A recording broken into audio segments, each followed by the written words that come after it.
श्री मलुकदास जी के जीवन चरित्र में आता है महाराज जी कि अंतिम अवस्था में उनका भगवत विरह इतना अधिक बढ़ गया था, इतना अधिक बढ़ गया था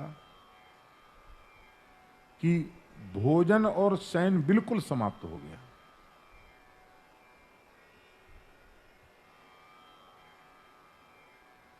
सदा रोते रहते थे। शरीर में इतनी गर्मी बढ़ जाती थी विरह के ताप की कि कपूर और मलयागिरी चंदन का लेप शरीर पर चढ़ाया जाता था, मोटा लेप, शरीर बचाने के लिए। पर वो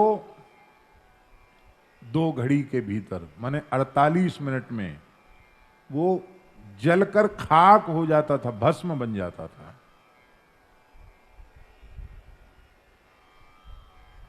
कोई व्यक्ति का देखना अच्छा नहीं लगता था, किसी की बात सुननी अच्छी नहीं लगती, सदा एकांत में बैठे रुदन करते रहते थे।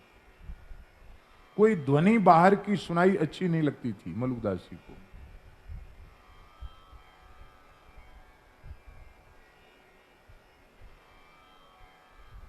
अहर्निश रुदन।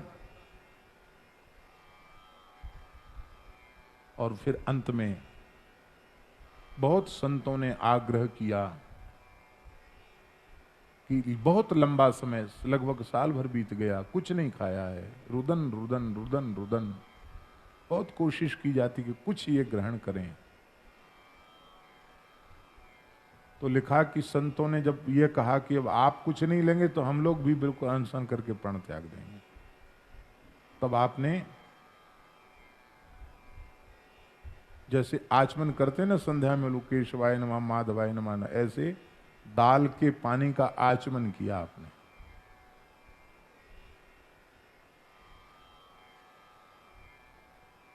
फिर ठाकुर जी का प्रसाद लेने से दाल का घूट, दाल के पानी का घूट ले लेते बस।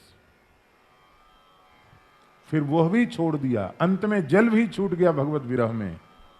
और जब भगवत धाम जाने का समय आया तो सब व्याकुल थे कि आपने सब कुछ छोड़ दिया। तो लिखा, उसमें चरित्र में लिखा है, तब मलुक जी खीरा मांगा।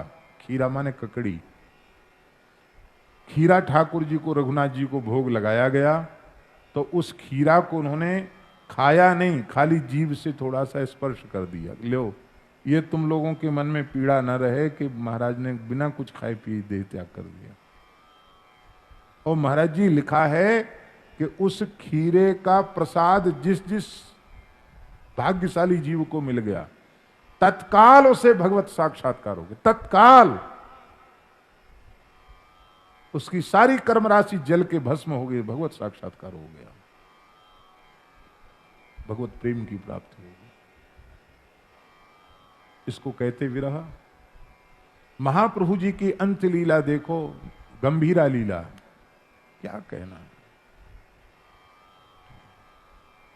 भैया। ये दिव्य तप, भगवत दर्शन की व्याकुलता अशुद्ध अंतःकरण में उत्पन्न नहीं होती है। और अंतःकरण की शुद्धि के कुछ साधन ऐसे हैं जो हमें अवश्य करने चाहिए। सबसे पहला साधन है आहार शुद्धि। जो वस्तु भगवान को भोग नहीं लग सकती है, उस वस्तु को हम आहार के रूप में न लें, गव्य पदार्थ ही आहार के रूप में लें। केवल ये आहार शुद्ध नहीं, आंख नाक कान इनसे भी पवित्र आहार लें। जो देखने योग्य हो वो देखें, जो सुनने, ये सब, ये भी तो आहार है। हम पवित्र आहार लें। फिर नित्य भगवत भागवत चरित्रों का श्रवण, ये दूसरा साधन है। क्योंकि आहार शुद्धि के बिना भगवत भागवत चरित्रों का श्रवण करने पर भी अंतःकरण उसे धारण करने में समर्थ नहीं होगा। गीता भागवत रामायण में बहुत अच्छी बातें हैं, पर हमारे अंतःकरण में उनको ग्रहण करने की पात्रता ही नहीं। वो आहार शुद्धि से उसका निर्माण होगा। फिर नित्य सत्संग। नित्य सत्संग ऐसे नहीं कि जबरदस्ती आके बैठ गए, आगे पीछे हो गए, नहीं। इतना महत्वपूर्ण, इतना महत्व दें हम सत्संग को कि भोजन निद्रा छूट जाए, सब कुछ छूट जाए, पर सत्संग न छूटे। सत्संग छूट गया तो हम जीवित क्यों हैं? इतना सत्संग से लगाव हो जाए, इतना प्रेम हो जाए। हमारे महाराज जी से किसी व्यक्ति ने पूछा, श्री नवलराम जी महाराज, महाराज माला फेरने में नींद क्यों आती है? माला जपते हैं तो निद्रा क्यों आती है? अब महाराज जी के पास ही बैठे थे। महाराज जी बोले, रुपया गिनने में नींद क्यों नहीं आती है? हमारे प्रश्न का उत्तर दो, हम तुम्हारे प्रश्न का उत्तर देंगे। हम तुम्हारे प्रश्न का उत्तर जरूर देंगे, पर तुम हमारे प्रश्न का उत्तर दो कि रुपया गिनने में नींद क्यों नहीं आती है?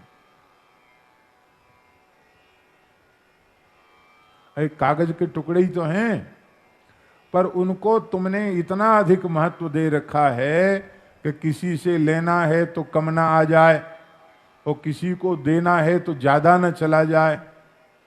तो एक एक बार नहीं, दो दो बार घिसते हैं उसको, इसमें से शायद एकाध कोई निकल जावे ज्यादा। तो कागज के टुकड़ों के प्रति तुमको महत्व बुद्धि है, भजन के प्रति महत्व बुद्धि नहीं, इसलिए नींद आती है। ऐसे ही कथा कीर्तन सत्संग में महत्व बुद्धि होगी तो बिल्कुल नींद नहीं आएगी। हम उपेक्षा भाव से श्रवण करते हैं, इसलिए नींद आती। अब जितनी देर हमें नींद का झपका आ गया, और वही वाक्य यदि हमारे जीवन की दिशा को सर्वथा मोड़ने वाला हुआ तो कितना बड़ा घाटा हुआ।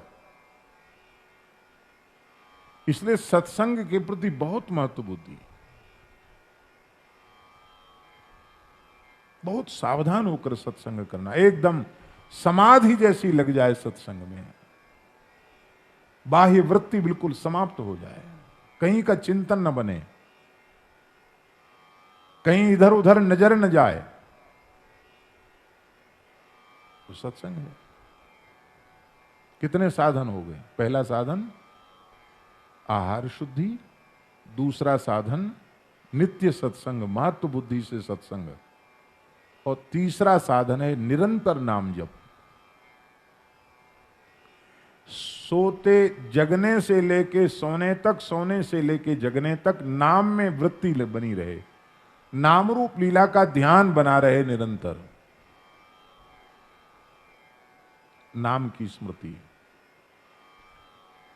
ये तीन साधन ऐसे हैं कि जो भी भाग्यशाली जीव करेगा उसे शरीर संसार से वैराग्य हो जाएगा, भगवान के चरण में अनुराग हो जाएगा, अपने आप भोगों में अरुचि हो जाएगी, अपने आप दिव्य तप आरंभ हो जाएगा। अभी भगवान से मिलने की व्याकुलता ही कहां जगी? बिल्कुल नहीं जगी है।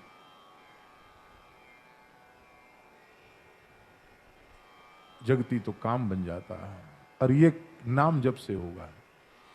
महाराज जी आहार शुद्धि भी कर लो और सत्संग भी कर लो, पर नाम जप नहीं किया तो भगवत दर्शन की व्याकुलता उत्पन्न नहीं होगी। ये नहीं ये सगुण मार्गी और निर्गुण मार्गी कोई मार्ग हो, भगवत दर्शन की व्याकुलता, तत्व साक्षात्कार की विकलता, आत्म साक्षात्कार की विकलता बिना नाम जप के नहीं प्रकट होगी, नहीं प्रकट होगी, नहीं प्रकट होगी, पक्की बात है। हमने इतने लाख जप लिए, हमने इतने करोड़ जप लिए, हमने 6 महीने भजन कर लिया, हमने 6 साल भजन कर लिया, हमने 12 साल भजन कर लिया, खरीद लिया भगवान को? तस्य लौल्यमेव मूल्यम, भगवत दर्शन की का मूल्य है भगवत दर्शन की व्याकुलता, चटपटाट। वो अभी जब तक नहीं जगी तब तक समझना भजन शुरू ही नहीं हुआ।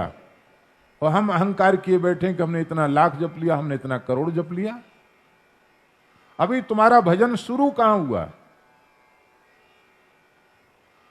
भजन शुरू हुआ जब समझो, जब राम राम रघुपति जपत, स्रवत नयन जल जात। राम राम रघुपति जपत, स्रवत नयन जल जात।